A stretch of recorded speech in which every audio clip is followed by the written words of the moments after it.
Tu montes des escaliers tous les jours, mais est-ce que tu sais comment ils sont calculés?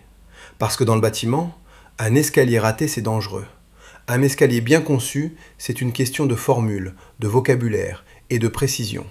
Alors aujourd'hui, on apprend les mots du métier, ensemble. Un escalier droit, il monte en ligne droite, d'un niveau à un autre. C'est le plus courant dans la construction. Regarde bien ce schéma, on va nommer chaque partie, une par une. La marche, c'est la partie sur laquelle tu poses le pied pour monter. Un escalier est composé de plusieurs marches. La hauteur de marche, c'est la distance verticale entre deux marches. On la note H, en minuscule. En construction, elle est généralement entre 16 et 20 cm. Trop haute, on trébuche. Trop basse, on fatigue.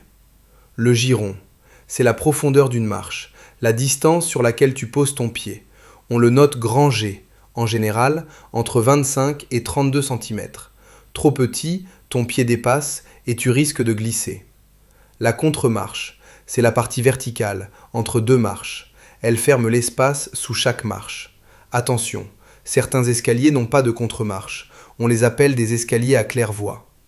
Le nez de marche, c'est le bord avant de la marche, qui dépasse légèrement.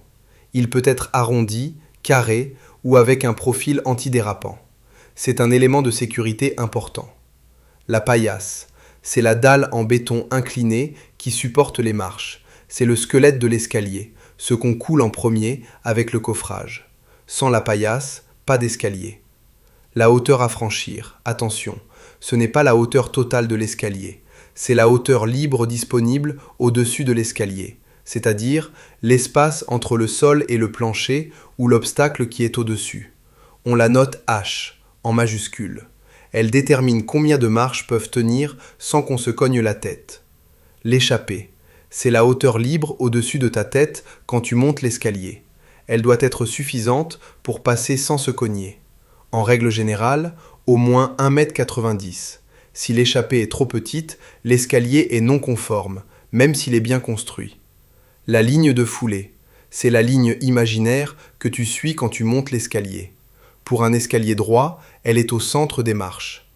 La trémie, c'est l'ouverture dans le plancher du dessus, le trou dans lequel l'escalier vient s'encastrer. Si la trémie est trop petite, tu te cognes la tête. Elle doit être calculée en lien avec l'échappée.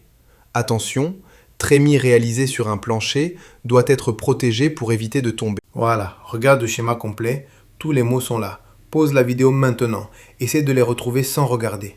Tu peux aussi imprimer la fiche en description avec les blancs à compléter. Dans la prochaine vidéo, on va voir la formule de Blondel. C'est elle qui permet de calculer la hauteur et le giron d'un escalier. Si cette vidéo t'a aidé, mets un pouce en l'air, ça aide vraiment la chaîne. Et si tu as des questions, écris-les en commentaire. À bientôt.